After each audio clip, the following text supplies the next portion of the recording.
do it. We'll do it live. We'll do it live. Fuck it. Do it live. I'll write it and we'll do it live. Fucking thing sucks.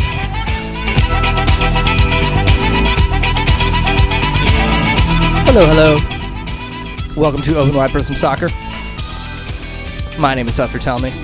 Joining me this evening, Pablo Maurer, Thomas Floyd. What's up, guys? Not much. How about you, Thomas? I'm doing pretty well. Enjoyed my first live MLS match of the season on Saturday. Yeah, where were you, Pablo? You missed a barn burner at the Soccerplex. I didn't specifically have a story to write, so I just sort of hung back. Would you describe that game as a barn burner? There was a last-minute equalizer, 97th minute in the snow on the frozen tundra in Boyd's. Tell you what, with overly effusive language like that, you should write for MLSsoccer.com. A pivotal Week 3 matchup between, Yeah, it was a season-saving equalizer. Exactly. From Luciano Acosta. Yeah. Dude, when DC wins that supporter shield by 1 point, we'll remember. That's disgusting that you would even say that. Guys, if you're listening, we're taking your calls as always, 708-LT-OWFSS. Seth, I wanted to get your opinion on something. Should I tell the story about what happened with my coworker this past week? Well, my opinion is now that you have brought it up in that fashion, you have no choice but to tell the story. But you know what happened. I mean, you think it's appropriate for this podcast? Do we really have a line that we don't cross on this show? I'll tell it later in the show. Yeah. Oh, that's a good little gimmick. What tease? Yeah, get people to. The 4 people listening right now really just. You guys have to stay around through all of the DC United talk to get to this story. It's like when the local news teases that clip of a dog surfing, and it's a squirrel water skiing. Get it correct, I know about that one. It's a classic. So we do have phone lines open. 708-LT-OWFSS. We have got a few voicemails already. All right, one of them is just somebody saying mixed disc rud.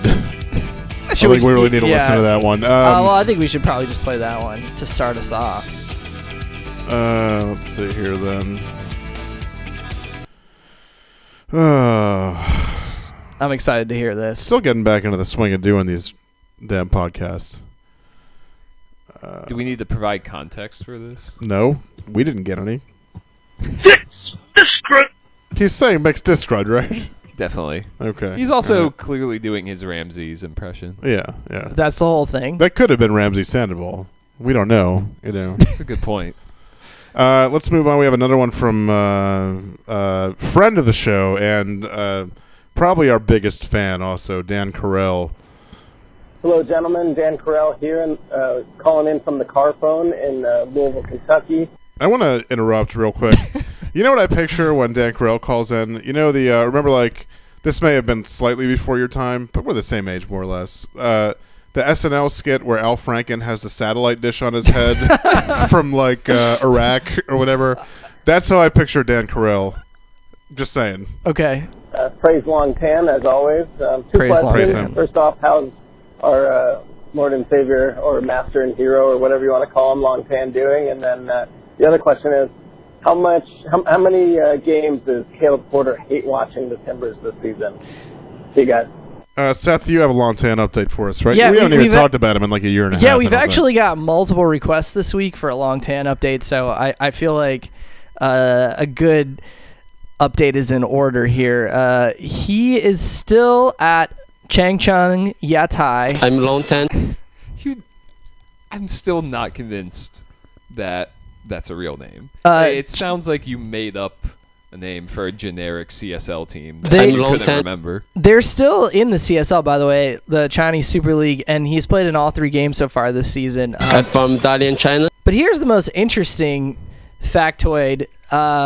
Based on the website transfermarket.com, Long Tan's market value, Jesus. no joke, Give it to me. has no dope. gone up 6 times in 1 year. As of March 5th, 2017, he was at a market value of 50,000 euros. Today, Sounds about he is right. worth 300,000 euros. That's a decent transfer fee. Uh, Is he the summer DP striker that DC United fans have been my God. clamoring Can for? you imagine if he came back?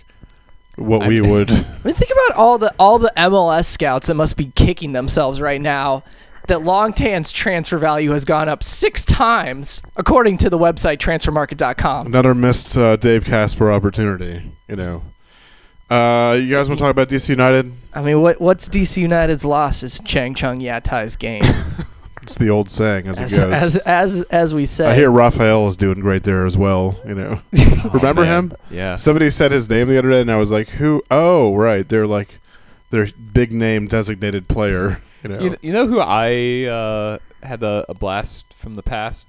Marco Sanchez was playing in a random CCL game, and I went back and searched my Twitter handle with his name, and I wrote so many just scathing, like frankly mean-spirited tweets about him during his stint with DC United. 2013 Thomas was kind of a dick. I mean, if we were judged solely by the content of like Marcos Sanchez and Leonard Bahoy tweets, you know, we'd be banned from Twitter, I think. At least from attending DC United games. Yeah. One of which happened on Saturday. Thomas and I were there. Pablo, you just, I guess, decided you had better things to do. I was drunk on Charlie Boehm's couch watching the game at 1:30 2 in the afternoon. PM. Yeah. Exactly. So barn burner at the Soccerplex, as previously mentioned. DC Is United. that an allusion to the physical barn? There was a barn that Impressive. was filled Yeah. with a volleyball tournament going on during the game, of which DeMarcus Beasley was very annoyed by. We'll get to that in a bit. Game itself, DC United has 2 catastrophic errors in the first half, both of which result in goals about 3 minutes apart.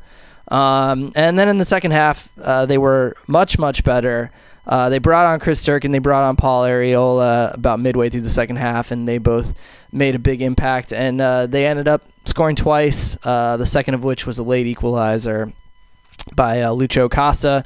Very deserved draw. I think they would have been pretty disappointed to lose that game based on how they played in the second half. But they were trash in the first half.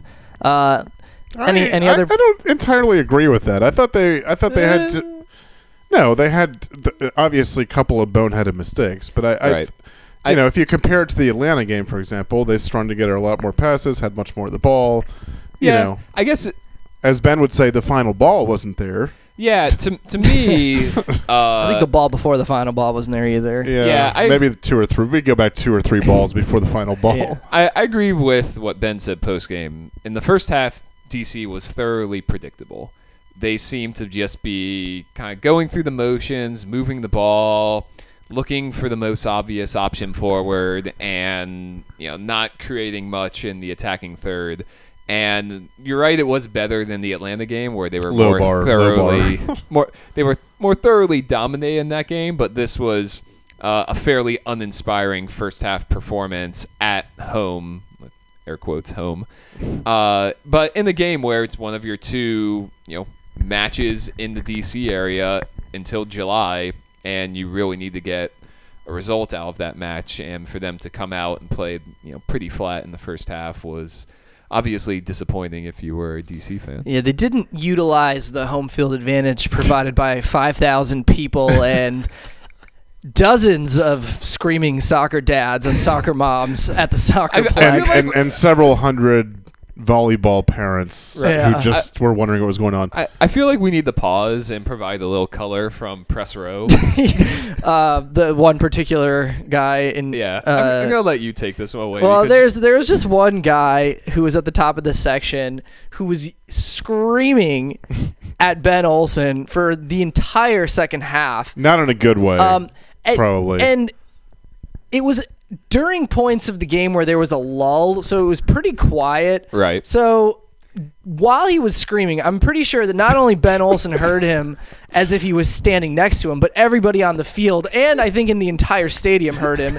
And he was just saying repeatedly that Ben Olsen needed to take out Segura. He was just like, take out 8! 8! He's killing you! Take out 8!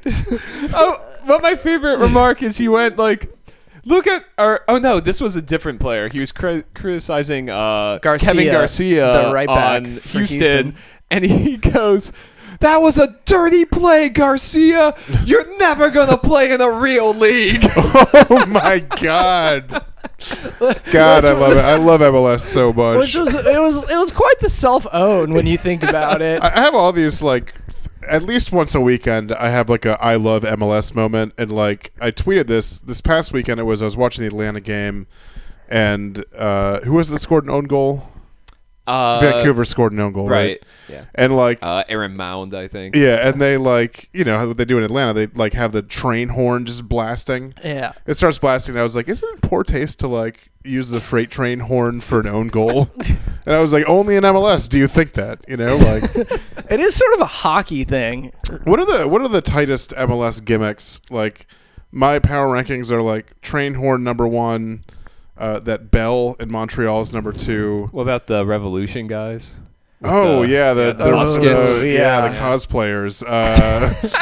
I gotta be honest. I'm a sucker for the shooting flames in Seattle. See, that's so far down the. I just want those flames to come so close to incinerating players. New York has this. It's only a matter of time, Thomas. New York has the smokestacks. Yeah. I don't know if you guys even knew that. The New York Red Bulls play Bulls on Parade every time they score by Rage Against the Machine. Really? Yeah, Thomas, if I played it for you, you'd recognize it. You'd be like, oh, the Red Bulls just scored. Well, the Union have their weird Europop. That is like the very bottom of the list. Yeah, absolutely. And DC United have, what do they have? Screaming Soccer Dad. Yeah, exactly. Get off the field, number 8!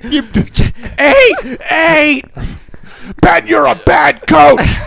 Well, also, at one point, a unified group of, I want to say, like 6 or 7, like 50-something-year-old fans in front of us in unison were like, pass it forward! Go forward! That is usually advice that DC United needs, though. Question from the audience real quick. Why... and a direct quote, and I'm just going to throw this to you, Thomas, because you might have more of an idea than us. Okay. Why the fuck is Hamid not starting? Now, I'm going to assume he means for his new team. Right. Because we know why he's not starting for DC United, because he doesn't play there anymore.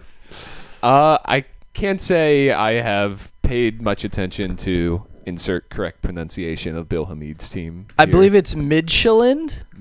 Michelin? Michelin? Just go with Michelin. Michelin? Michelin. Guys, we only have an hour. If you I don't know. He's played 2 games in the reserve. Well, I mean, I know he's so far. Their number 1 is like Norway's number 1 keeper, right? Their Norway's national team keeper, I believe, is their starter. So I don't think it was ever a given that he was just gonna step right in. Exactly, yeah. So I don't know. I mean, should we get Bill on the phone right now? I wonder if his phone number still works. Well, he's in the States right now. Is he? Oh yeah, for the U.S. cap. Yeah. Give him a call. No, I'm not going to do it. I actually considered it, but I won't. Yeah. Just cold call him on the air. What else about this DC United game? Well, I think we should talk about Chris Durkin a little bit. I think we've all been pleasantly surprised, or at least I have, that he's played in all 3 games so far. I think we wore him down. Yeah, we wore Benny down. We were all just bracing to just bitch week after week about how he doesn't play and how he's been at Richmond, and lo and behold, he's played all 3 games so far. And as DC United desperately tries to drive up his transfer value. Sorry, continue. So he had his I would say his best game of the 3 on Saturday. For sure. Played the longest of the 3 games. And now Junior Moreno is injured and may not be able to play this weekend in Columbus, which would presumably mean Durkin is going to make his first MLS start. Also worth noting, Segura on national team duty Stieber on national team duty, so that's a couple more central midfield options. And let me point out that this is classic Ben Olsen, and that to not start him. No, to wait.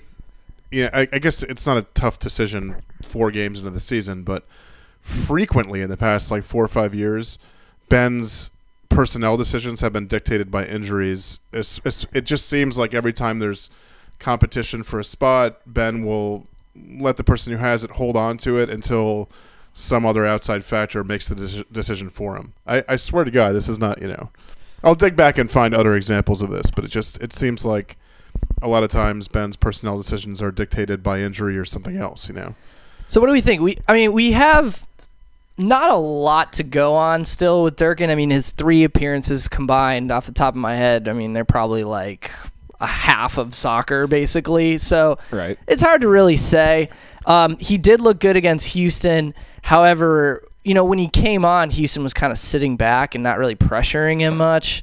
But I think what we've seen so far has been pretty encouraging. He had one particularly nice, 40 or 50 yard over the top pass to Assad, which could have resulted in a goal.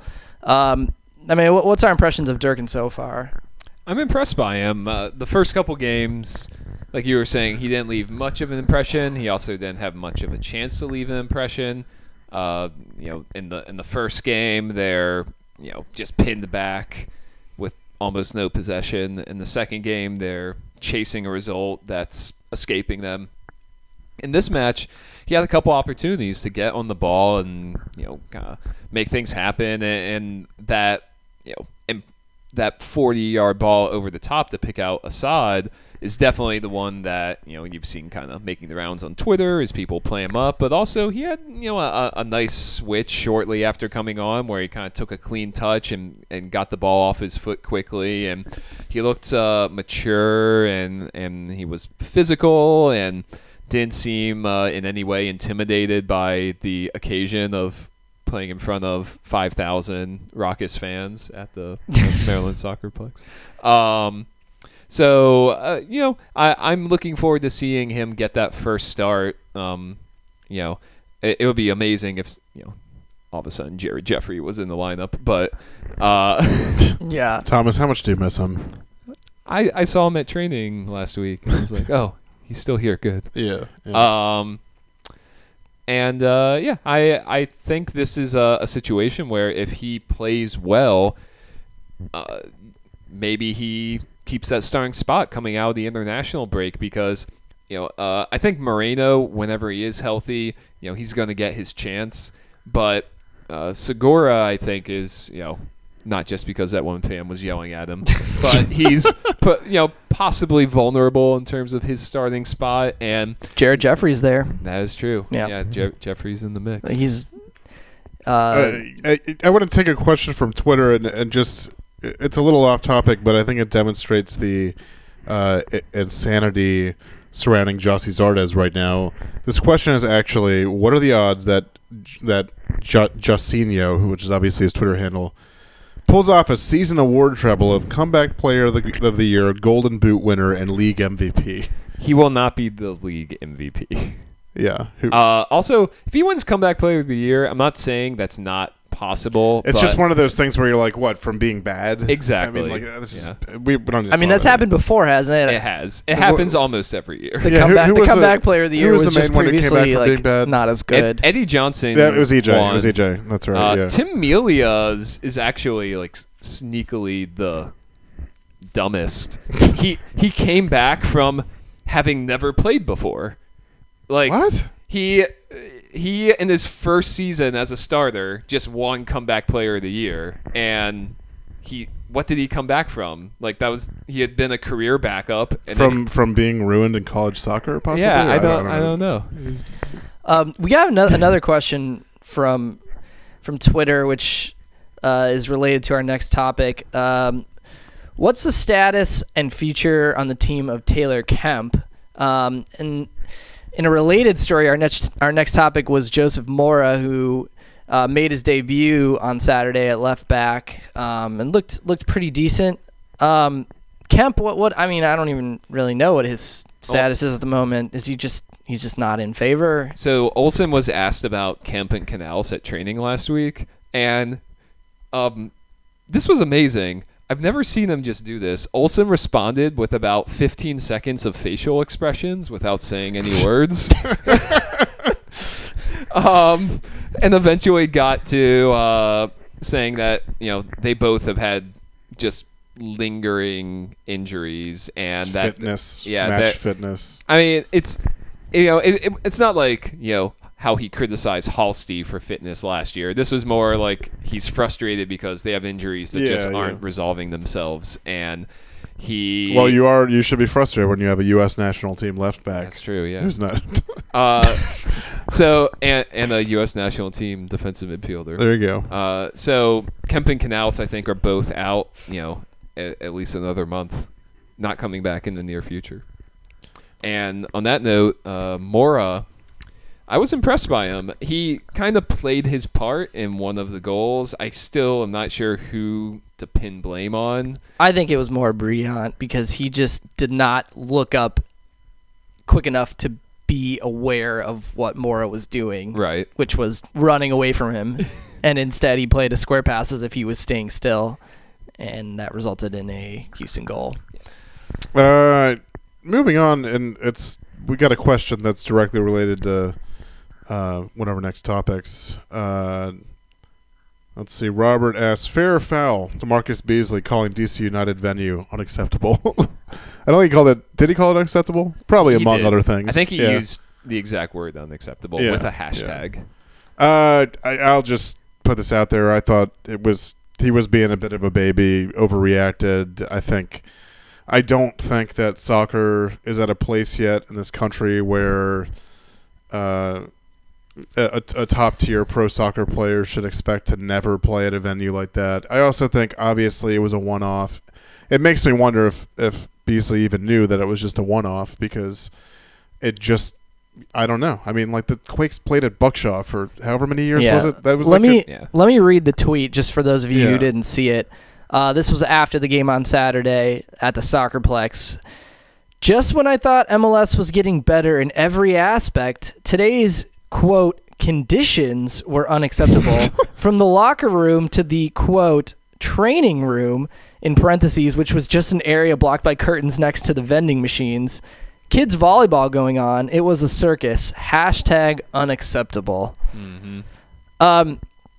Yeah, I mean, if DC United were playing like half of their season at Soccerplex, I think that this might have a little bit more relevance. But the fact that it was a one-off, they're just in this situation where their stadium's not ready and they have to play 2 games at temporary venues.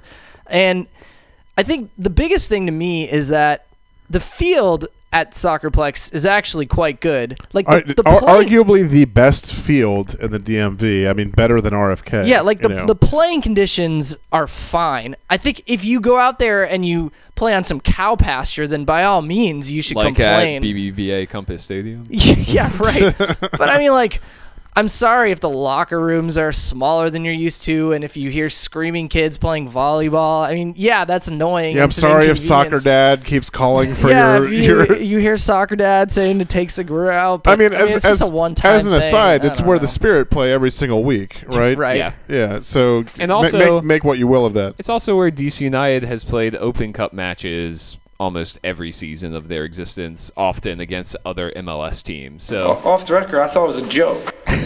So, I mean, MLS teams, have to deal with these conditions a couple times a year when they play in the Open Cup. The Sounders, who are, this flagship franchise of MLS, play their Open Cup games at Starfire, which is, as far as I can tell, pretty comparable. Yeah, is DeMarcus Beasley aware of the history that Soccerplex is steeped in?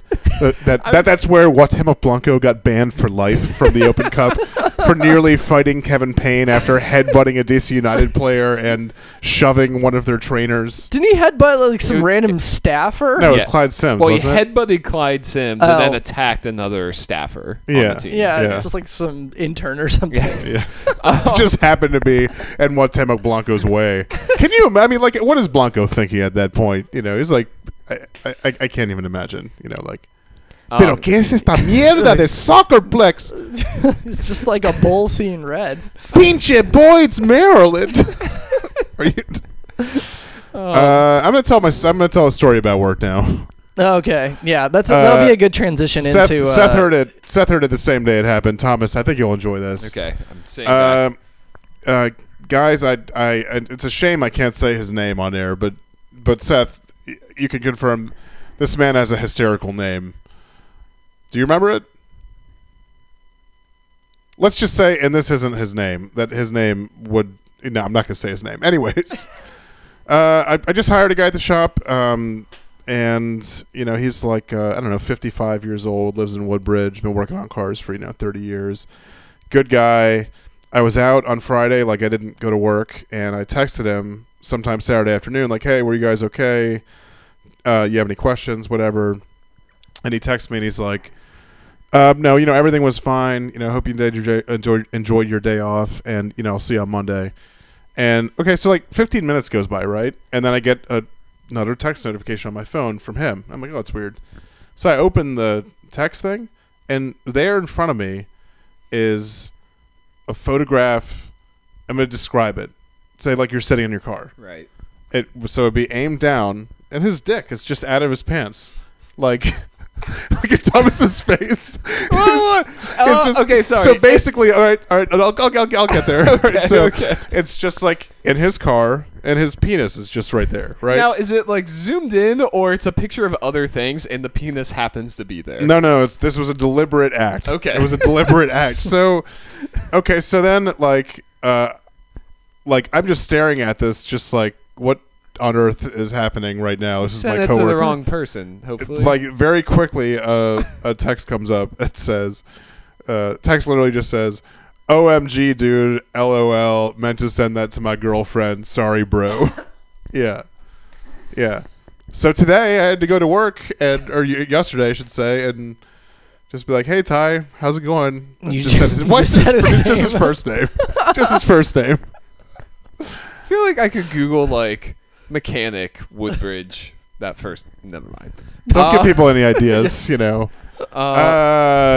so that's something that happened to me. I can never unsee it. Did you? And I now firmly have a grasp on how horrible it is for a woman to receive an unsolicited dick pic. I already knew how horrible it was, but I literally looked at my phone and just was like, "God, just kill it with fire or something." What is that? Anyways, how about that DC United game? Me too. What? No, I'm not. Yeah, no, you're joining the movement. Yeah, no. Should we do just a quick thought on the supporters group wars before we move on? It was nasty on Saturday. It was. The Barra Brava, I believe it was the Barra Brava, Yeah. was chanting straight up throughout the game, "Fuck you, Eagles," at the Screaming Eagles. Yeah, I laugh just because it's ridiculous. We've reached that level now. They also were doing the "You're not singing over there" chant, which I've never seen used against a fellow supporters group of the same club. Yeah, it's nasty right now.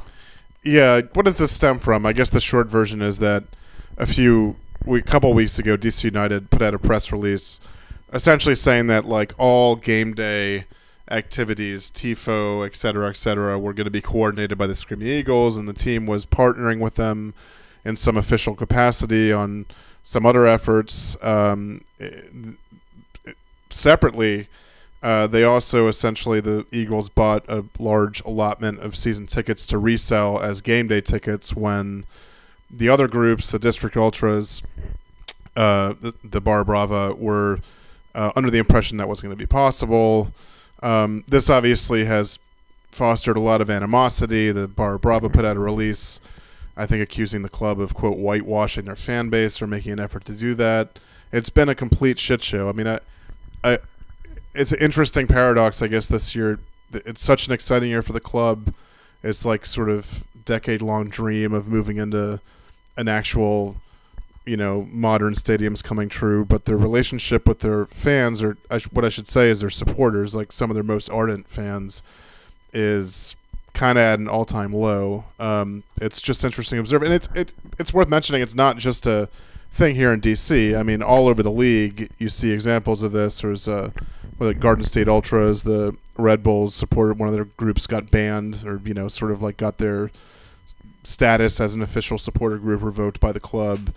DC last year obviously had the issue with a smoke bomb, that sort of stuff. So I think it's like, it is interesting. It's my only thought on it from a league-wide sort of perspective is I think the league and its teams want only certain elements of this sort of passionate soccer culture, which sort of has been imported into this country, and there are undesirable elements, whatever you want to say, that come with it. The league wants to exclude, but they'll be very quick to use images of, raucous supporters and beer flying everywhere and smoke, this and the other thing, and advertising materials, whatever. So it's just sort of like it's a big mess.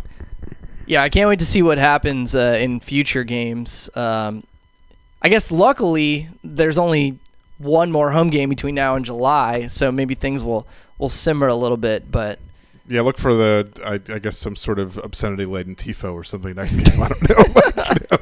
It's not a great look. And then to compound that, I assume you guys saw the ticket office email that was sent out inadvertently. Man,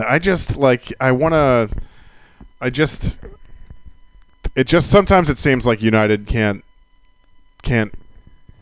do the, like they try and do the right thing and then they end up making it worse. Like, I guess hold on, I'm gonna tweet out this email that was sent out. But Tom, where's the account? Greg Roche had a copy of it. It was you'll see it momentarily, but it was an email that went out to supporters where it was clearly an in-process email with corrections still, with strike through on all the corrections, where they deleted 2 or 3 sort of the controversial aspects of what had been going down. It's just sort of like it's a total embarrassment, honestly. We're trying to find it, but can't remember what Roche's Twitter handle is. Roche on air. Roche on air. Yeah. Thank you, Papa. DC 101 DJ and ardent DC United supporter Greg Roche. Okay. All around good former guy. DC United podcaster. He and Sebi Salazar had that was a Capital Soccer show. Yeah. That was a great show. Yeah. I it was really like this enjoyed that. one, and but then professional. Roche had the show, 2 years ago? Pitch Pass? Yeah. Also great. Just really interesting. The opposite of this show. It was like actual substance and interviews. We're doing a lot. It wasn't just me talking about my coworker sending me a dick pic inadvertently. All right, I have successfully found the tweet. Let's move on to U.S. national team, I guess. I mean, they're having a game next week, so are they calling a roster, which means maybe we're World Cup 2022 hopefuls, the United States. Talk about it. It's actually really talking about the men's. It's actually kind of sad now. Whenever they call in a roster, you see on their Twitter account, pretty much the only thing they have to go on is, we're calling in the youngest roster ever. We're aiming towards the future. Did you know that 13 players on the roster are age 24 or younger? Right. Just like, yeah. Oh God, then the Eric Did you know that? there. Yeah. Did you know that the oldest player on the roster is not even old enough to remember the last time the United States missed the World Cup? Oh God, that's completely probably true. Accurate. Yeah, exactly.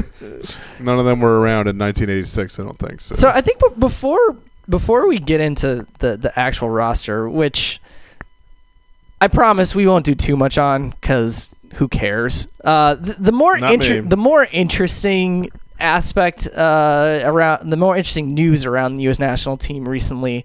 A couple things. First of all, Dave Sarakin was extended, the interim coach, through their friendlies in June. And in a related story, like a week or so ago, I think, Grant Wall reported that the U.S. was having trouble filling their newly created U.S. men's national team general manager position. And the problem was, this position apparently had very little power. It had no oversight over any of the youth program, and it would still have to report to Dan Flynn. And that's not even, I guess, necessarily. Apparently, they had a conference call a week or two ago with Cordero where he outlined the duties of the general manager position and said no oversight of the youth programs. That's Tab Ramos' territory. And at the moment, it felt like it was kind of brushed over. And then a few people on Twitter were like, "Wait, what?" Yeah. So yeah, the GM. The U.S. Soccer is saying that they have to hire a GM first before they hire a full-time national team coach. Right. And the GM would be a big part of the process of hiring a national team coach. So I think that those two stories go hand in hand. Yeah, and to me, it seems like a real problem because if a technical director has no oversight, or GM or whatever the title ends up being, has no oversight of the youth setup, what does he do as national team GM? He hires the head coach and sits around until the time comes to fire that coach and hire a new one? Yeah, what else would you do? Like goes around and scouts players and helps pick the roster, which usually is just what the head coach and his staff does. Because the head coach isn't coaching day-to-day games. He has time to do that stuff. Yeah, I mean, it seems like the worst possible situation because not only do you have no control, but if something goes wrong, obviously you're going to get blamed for it. I mean, there's like no potential to succeed at all. If you don't, it's ridiculous. Yeah, and this is all related to another aspect of the report by Grant Wall, which is saying that a lot of people are now coming to the conclusion that this position was just created to placate the fan base after they missed the World Cup to say, hey, look, we're doing something. Cynical. When in effect they have changed nothing. I don't give them that much credit. I'm sorry. So, do you know who is available for the GM position? Jurgen, who has a history of picking national team coaches who have had at times successful runs. Sunil. Oh God. What the ironic thing? If you can't hear Thomas anymore because I'm slowly choking him to death. Don't do this. The funny thing is, this is the position that a lot of people said that Jurgen Klinsmann would be good at. That actually is true, and not the head coaching position. Although when he was the head even coach. in that scenario, it was largely because of his vision over what he could do with the youth setup. So yeah, that's true. Yeah, It is strange. So if you're, for example, I'll throw a name out there that a lot of people have mentioned. You're Carlos Bocanegra or you're Garth Lagerwey. You're one of these successful MLS technical directors at a big club. Why would you leave that position to take a job with the national team that doesn't seem to have much power or influence? It seems strange. Like, it almost seems like you could just hire someone to do it as like a part-time job. Like Carlos Bocanegra could be the national team GM and just keep his Atlanta job. It's getting sadder and sadder now. It's like just call a temp agency. Jesus, like. Yeah. So basically, what we're saying is, Dave Serkin is going to be coaching the U.S. through the next World Cup cycle. It is what it is. Cannot change it anymore. Dave Serkin, who in like a site that was so strange to me. If you told like September me that this would happen, I'd be so confused. He was just talking to John Harkes while kind of like half watching the youth volleyball tournament at the Soccerplex. and scouting Paul Ariola, I guess, or I don't know. I actually heard a DC United player who kind of like, walked by and noticed Serkin was there and made a remark along the lines of, "Oh, that sucks for Paul that he's here and he's not even starting." Yeah, I think he's. I don't know. I'm pretty sure he's safe. I think. Is he in the team for this roster? I don't even know. I don't think this is how little we care. Don't even know whether the DC United player is on the national team right now. I think Serkin was scouting DeMarcus Beasley for the next World Cup cycle. Dude, like I said on Twitter, DeMarcus Beasley at age like 55 years old is going to be dicing dudes up in some Texas adult league and still getting sporadic U.S. national team call-ups. Beasley was very, very good. He was, and you know what? We could talk about this actually. It's good you brought it up. He was great, and what I love about DeMarcus, and you could actually say this about Ben too, when he was a player, is he's evolved his game, man. Like look, he always had exceptional speed. So even though he's lost a step, he's still fast. But he's so, like, he's got that old man game. Like, dude, there was, I can't remember who it was, but somebody beat him basically to the outside, and DeMarcus literally just stepped in front of him and stopped running. The United player tripped over him, and they called the United player for a foul. Like, he just does cynical stuff like that now that you have to do to evolve. Ben did the same thing when he was sort of hobbled by injuries. His game evolved, devolved, whatever you want to say, and he remained relevant. You know, like I also thought of this at one moment during the game when WV has another great example of that. Yeah. By the way. But anyways, at one moment during the game, Beasley was a couple feet away from Benny, who's like shouting on the sideline, and like Benny retired 8-9 years ago, and like. So he and Beasley were teammates at the World Cup. Yeah. Like they were Can contemporaries. You believe Ben Olsen played an entire half of soccer at a World Cup? It was like 50 minutes, yeah. I mean, it boggles the mind. I mean, it makes perfect sense, but it's just like you never think of that when you're talking to somebody like that, you know. Paul Arriola not on the national team roster. Looks like Sarakin didn't like what he saw, didn't see, whatever. For the upcoming friendly against Paraguay, which will be at the smallest ever venue in recent memory. Oh God, Cary, North Carolina. I wish DeMarcus Beasley got called up so he could complain about playing at Wake Med Soccer Park. Do you know what my number one thing that I know about Wake Med Soccer Park is? It's the site of the water fountain where Landon Donovan took his infamous water fountain shot. True. Yeah. Speaking of Landon Donovan, we actually got a voicemail about him. Yeah, we did. Let me find it somewhere. Here we go. Wait, what? There we go. Hey guys, I just wanted to get your thoughts on the return of Captain America, aka Landon Donovan, playing in Liga MX. You're welcome. My thoughts are very brief. I'd like him to get more minutes. I think when he's on the field, it's obvious that he hasn't lost any of his pace, and the few touches he had a couple games ago. It wasn't in the Chivas game. It was in the I can't remember who they were playing, but. There was a sequence in the box where basically a ball kind of was carrying around. It came to him unexpectedly. He took it down with one leg, sort of very quickly played it to his other, and then found basically behind him somebody cutting into space in the box, found the dude with the pass. It all took like 3/4 of a second, and you watched it, and it was subtle, but you were like, yeah, this guy really hasn't lost much of any sort of a step, I mean, yeah, maybe he couldn't go 80, 90 minutes, but, off the bench, he still looks pretty fresh. And obviously, I was disappointed that he didn't score at Azteca, and then his celebration would have been urinating on the field. Of course. Yeah. Did you see some tabloid called a picture of him? Yes, urinating at practice. Yeah.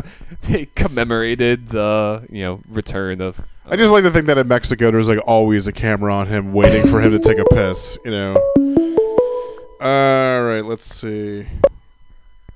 All right, 360, you're on Open Wide for some soccer. How can we help you? Yeah, I just want to get your guys' take on flag waving. I hear people in Atlanta are angry about it. Being up in Seattle, I know I've chosen not to sit in the supporter section because I like to watch games.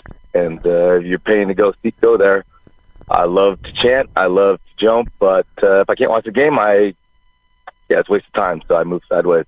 Yeah. What do you guys think? Are you guys familiar with this? Are people in Atlanta angry about flag waving? I was not familiar with this. I haven't heard of it either. Do you want to fill us in on this?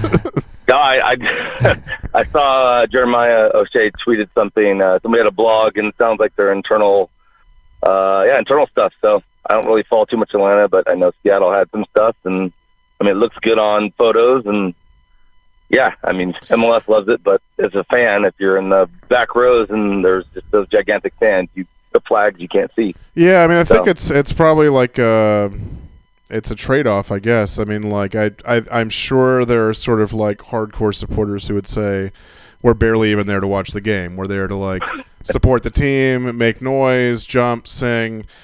Half the time I look at the District Ultras, for example, and half of them have their back turned to the game almost. Although they're watching DC United, so that makes a lot of sense. But I think they're plotting against the Screaming Eagles. Exactly. Too. I think DC at RFK always had the ideal situation, which they won't anymore, which is that it was people would even call it the loud side and the quiet side, where you had all the supporters on one side of the field, but if you just wanted to go watch soccer and chill out, you'd sit on the other side. I don't know. Any thoughts, Seth, Thomas? I agree with what you just said. All right. Cool. Yeah, I appreciate the call, man. All right, thanks. Bye. What were we just gonna do? I wasn't aware of the we were talking about Landon. Oh yeah.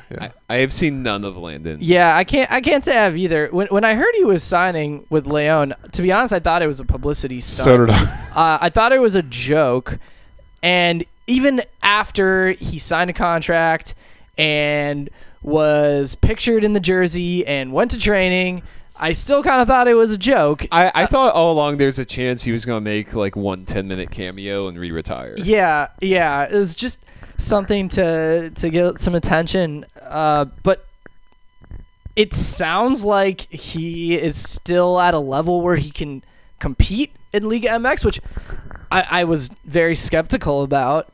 He's 36 now, and he had played like 6 games over the course of like 3 years. So, I mean, more power to him if he's able to help them. I still think that this move was a little bit more about marketing than it was about actually helping them on the field. But, I mean, who am I to begrudge the team if it gets them more attention and it's not hurting them? So, no. Just to put a tack on that Atlanta thing, one of our viewers says that there are supporters in Atlanta throwing beer at people waving flags during the run of play. So now they have a policy, it sounds like, where you cannot wave flags during the run of play. But you still can throw beer at people. Right. That policy has not been put in place. Yeah. What else we got? See, we got about 10 minutes left. Do we want to do U.S. national team roster, or do we want to do some general MLS? Talk about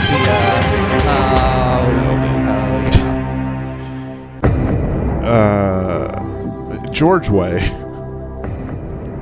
His son? No. Timothy. No. All right, Timothy Way. Okay. No national team. No national team. No U.S. No junior. None of that shit. Yeah. So he plays on PSG. He has to go through PSG. Yeah. Okay. Ooh, you missed the Beckham link by a couple seasons. Well. Oh, but you. Yeah. No. So he played. Damn it. No, you can't. Well, no, he played at PSG with Verratti. Oh, God damn it. Thiago Silva, probably. Who played with Beckham. And then Beckham played in MLS. Let's see. I mean, you're already at 3, though, is the thing. Right. Okay. Who's a good journeyman? So many to choose from. Beckham played with... Alan Gordon. Alan Gordon. Oh. Yeah, I'm sure Alan Gordon played at some point with some Rhinos. God, who did Alan Gordon just sign for? Chicago Fire. And did you watch the video? No. Oh my God, he did a National Signing Day type video where he had scarves for I forget what the third club was, but it was down to the Fire and Real Madrid. And he cast aside the Real Madrid scarf, and then everyone celebrated. Let's see. Okay. You have 30 seconds to do this. He played with... going through the old school Galaxy. Marcelo Sarvas, who played... You have 4. Okay. Who played with Julian Boucher, who played for the Rochester Rhinos. Piece of shit. All right. Unbelievable. Anyways, I can't do U.S. national team roster talk. I just can't even I can't even find it within myself to talk about anybody who got called up or not called up. It would have been a good camp to go as a media member because you would get anything you wanted, and there's probably 3 people there. Like it's probably golf and nobody else. Yeah, I think Michael Cameron would be like begging you to interview. Like, do you I'll get you anybody you want. Do you want to interview Kekuta Mane? Please, interview Kekuta Mane. Yeah. Is NYCFC the best team in Major League Soccer? Is the next item on here? I'll let notorious fanboy Pablo Maurer take that one. No, we'll let Thomas Floyd, who actually knows what he's talking about, take that one. I still think when the dust settles, the top 2 teams in the East are Toronto and Atlanta. Toronto, obviously, off to their slow start in league play, but they have bigger fish to fry in CCL, and I imagine they'll be on the right track sooner than later. And then Atlanta had that bizarre, in my opinion, outlier of a result against Houston, in which there was a substantial tactical miscalculation that made them vulnerable. And since then, we've seen the Atlanta we expected return to form. That team is packed with talent. Still haven't even seen Barco yet. I think they're all geared up to add a defensive midfielder in the summer window. And so, to me, top 2 teams in MLS. Toronto, Atlanta, NYCFC in the conversation after that. Agreed? Sure.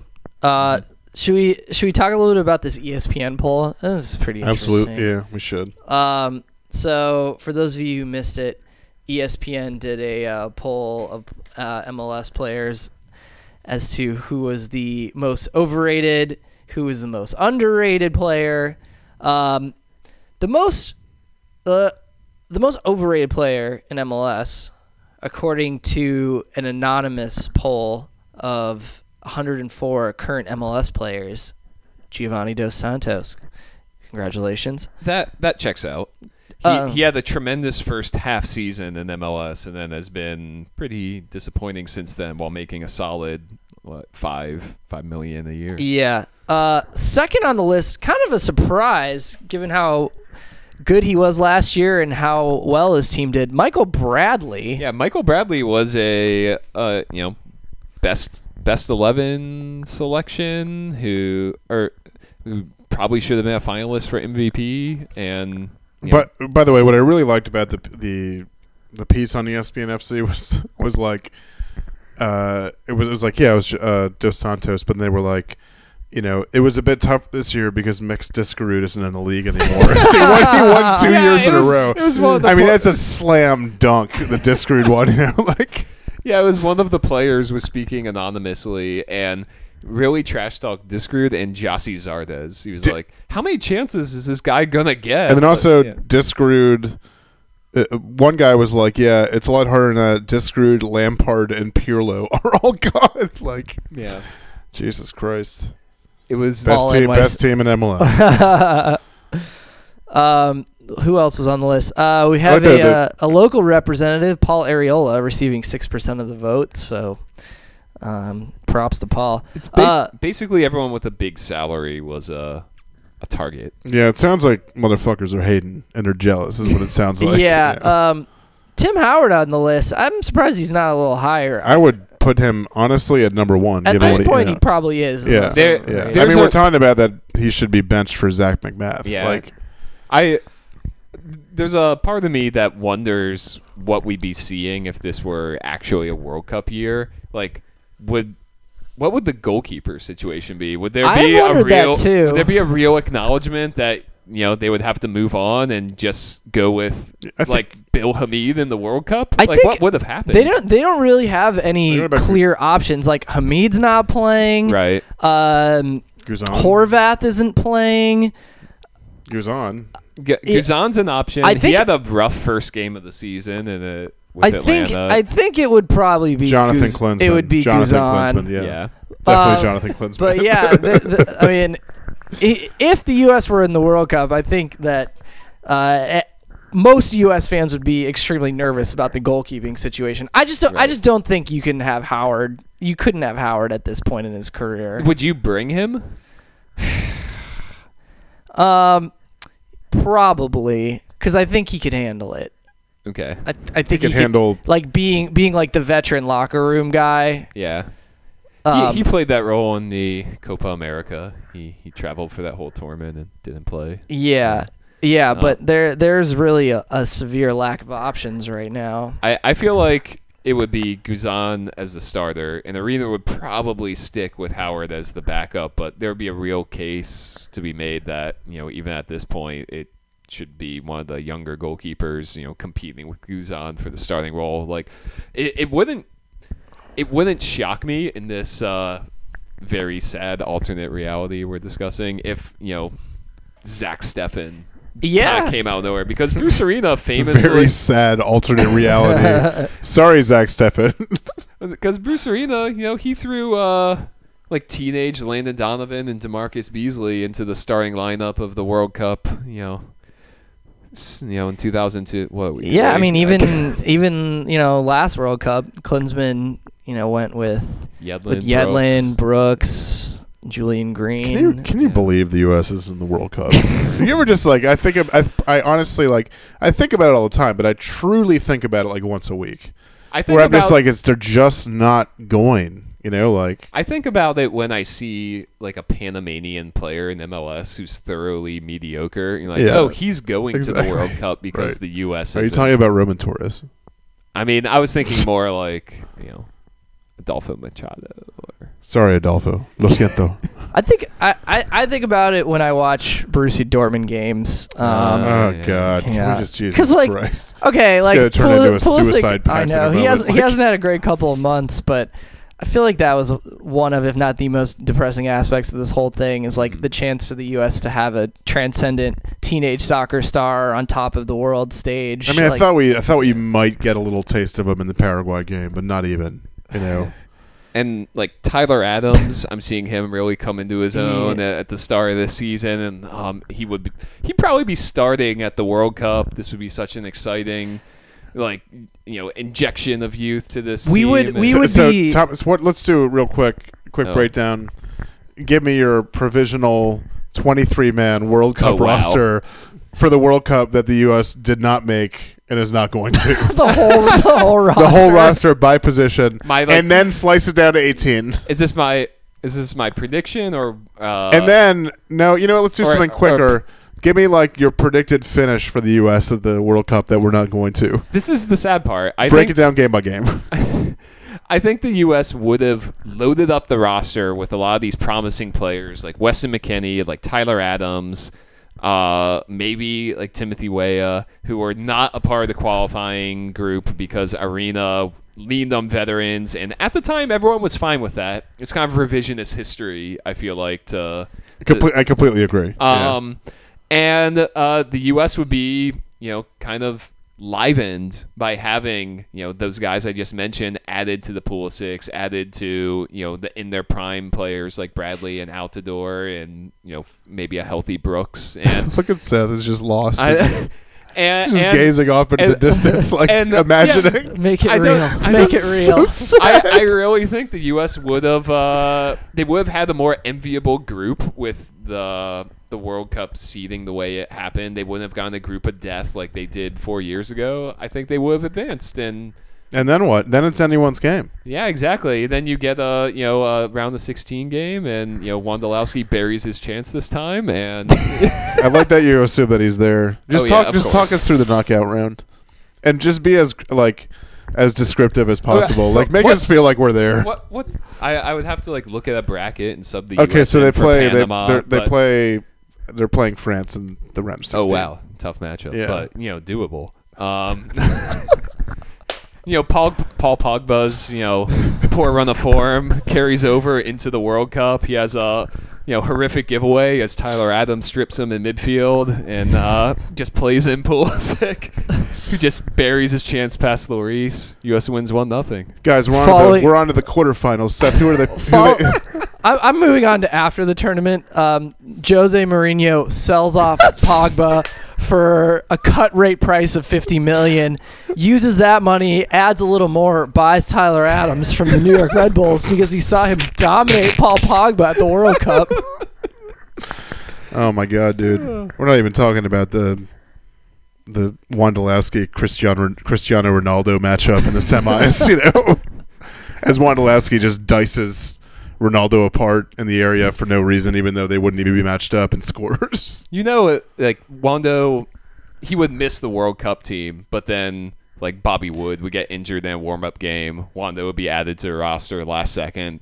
He wouldn't play the whole tournament, but players would go down. They would need him in like the 80th minute of the semifinal against Brazil. And Bruce Arena goes up to him and Thomas, says, we haven't put anything on our Open Wide for some blog, soccer blog in a couple of years, but if you just write fan fiction, just like 3 to 4 pages, something reasonable. Give me 1,500 words of fan fiction on the U.S.'s World Cup run in Russia. And you'll remember this is in my background. Oh my God! School assignment. When I was like 11 years old, I did a kind of like fan fiction World Cup for like 2036, where Ben Olsen was the U.S. national team coach. All right, it seems like a good time to go. But yeah, we gotta let Thomas get to work on his 2018 U.S. national team fan fiction. Look for that on the Open Wide for Some Soccer blog, which apparently is being revised. See you guys next week.